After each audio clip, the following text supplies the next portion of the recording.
Soomaaliga dadka aad u daneeya ayaan baryahan dambe aan lug kaga jiray dhinac balse sidayda kale horane waxaan aad maartay saaxiib la ahaa fanka iyo fanaaniinta fankana waxaan la saaxiibay oo iska jeclaaday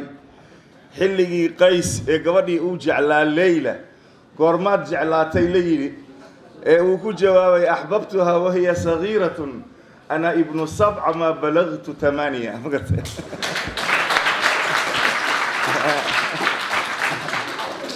أقرأي مركا يرانتيدي أيان لصاحبي فنكا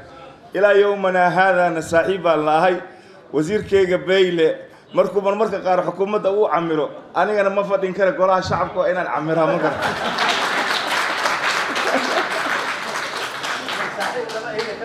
كمن وانا هاي صاحبك عبد النوح سيدو اوغي هاي waxay dhowr jeer anigu heesaayir galay soo saftay ayuu dib cafi aan ii qorayo aan kaalinta koowaad galay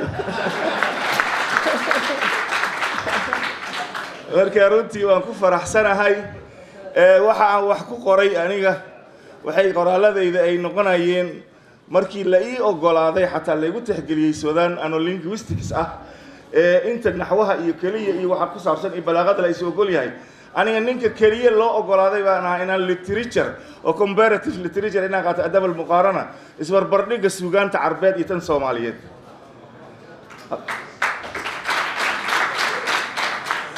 waxaan xusuustaa inaan 3 bayd oo aan isbarbardhigay Carabtu iska taqaanaan bariyii horena heesaha dagaalada iyo amartay kicinta iyo way ku fiicnaayeen laakiin bariyii dambe casriga dambe waxa dhinaca jacaylka loo batay marka maadaama waqtiga maartay aan la sii socday ayaan saddexdaba waxay ii ahaayeen 3 qaybood oo saddexdii misaal aan soo qaataybo oo maartay mid jacaylka aragtay xaqiisa ay ka hadlaayeen af Soomaaligan ku bilaabay waxaan iri hadii kii maxaatiradii qortid bari saaxiibadayda reer aftiyaasha reer bay dhaw ay kici doonaan haddaba iska xusu ha ka tagin meeshooda si kaalintooda